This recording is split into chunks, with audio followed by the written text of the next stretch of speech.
तुमच्या मनाला काय वाटत होतं सोप्या भाषेत?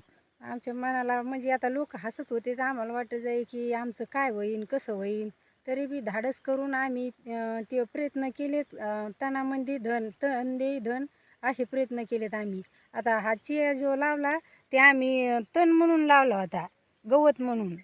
म्हणलं हे आपल्याला नुसतं गवत जरी आलं तरी बी चालन. आपण ह्या एका झाडाची फुलं मोजणार आहोत हां. मग ती व्हरायटीची जादू आहे का SRTची जादू आहे, आपण ह्याच्यावरती विचार केला पाहिजे. हे बघा, हे 1 हां, हे 2, हे 3, हे 4, हे 5, 6, 7, 8, 9,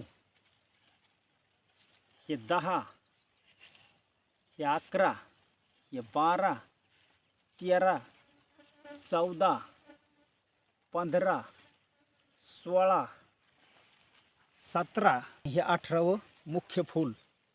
श्रीमती तारामतीताई काळे यांच्या शेतामध्ये आलेलो आहोत.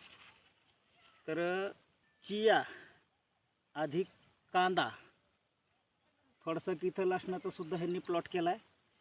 आणि हे इकडं आपण बघतोय राजगिरा, जे काही मधला बेड असतो त्या बेडवर काही प्रमाणात त्यांनी भगरीची लागवड केली राजगिऱ्यासहित.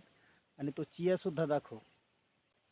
कुठंही पाय ठेवायला जागा नाही अशी ही संमिश्र शेती पद्धती SRT पद्धतीनं त्यांनी चालू केलेली आहे. मी सावित्रीबाई फुले जयंतीच्या दिवशी जो व्हिडिओ बनवला होता तो जागर आनंदी शेतीचा या यूट्यूब चॅनलवर उपलब्ध आहे, आपण तो बघू शकता. तर त्यावेळेस चियाच्या ह्या पिकाची नेमकी उगवण झाली होती आणि त्या दिवशी आपण तारामती ताईची इथं थोडक्यात मुलाखत घेतली होती. अर्थात हे त्यांचं शेत आहे आणि ह्या कांद्यावर मधमाशा आकर्षित होण्यासाठी त्यांनी काही प्रमाणात सूर्यफूल आणि काही मोहरीची लागवड केलेली आहे. तरी आश्चर्याचा धक्का बसण्याची गोष्ट म्हणजे ह्या एका सूर्यफुलाच्या झाडाला एकंदरीत किती फुलं लागलेत हे आश्चर्य आपण आता बघणार आहोत. ह्या शेती पद्धतीमध्ये काम करीत असताना आपले अत्यंत कष्टाळू.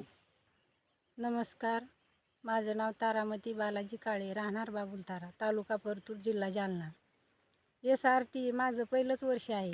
मी पहिल्यांदा कापूस लागवड केली याच्यामध्ये आणि नंतर त्याच बेडवर कांदा लावला. कांदा आणि त्याच्यात अंतर्गत पीक चिया हे पीक घेतलेलं आहे.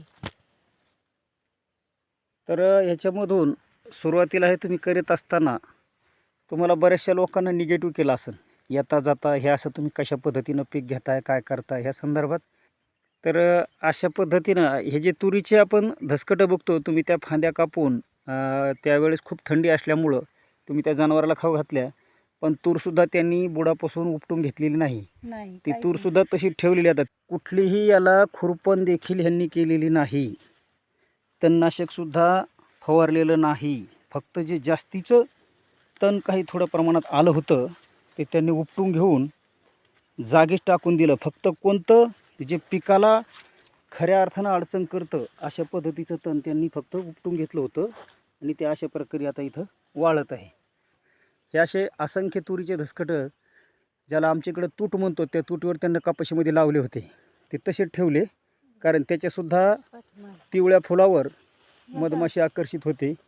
हे असं बघा, मधमाशी कापून घेतले, नुसते उपटून नाही टाकले बुडासहित मुळासहित.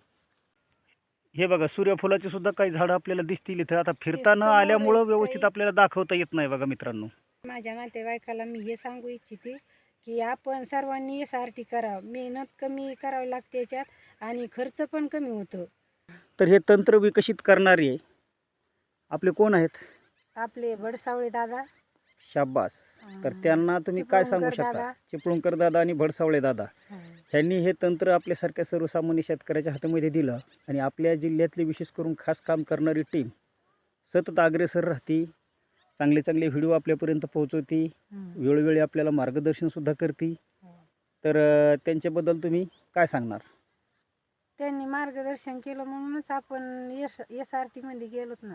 आता तुम्ही SRT ही कधीच मोडणार नाहीत का? नाही नाही कधीच नाही. आता मी पुढच्या वर्षी कांदा आणि चिया काढल्याच्या नंतर असाच कापूस लावून देणार आहे. याला काहीच करायचं नाही. खूप खूप धन्यवाद. आणि ज्या महापुरुषांनी, ज्यांना आपण कृषीचे ज्ञानेश्वर म्हणतो, असे आदरणीय गुरुवर्य आपले श्री चिपळूणकर दादा, आणि जे खऱ्या अर्थानं कृषीतले आता ज्ञानेश्वर म्हणावेच लागतील, तुकाराम, ज्ञानदेवी रचिला पाया तुका झालाशे कळस, अशा आदरणीय आपले गुरुवर्य कृषीभूषण कृषीरत्न आदरणीय भडसावळे दादा, हे दोन्ही महात्म्यांना वंदन करून हा व्हिडिओ जागर आनंदी शेतीचा या यूट्यूब चॅनलमार्फत आपण बघत आहात. तर धन्यवाद मित्रांनो. नमस्कार. जय SRT.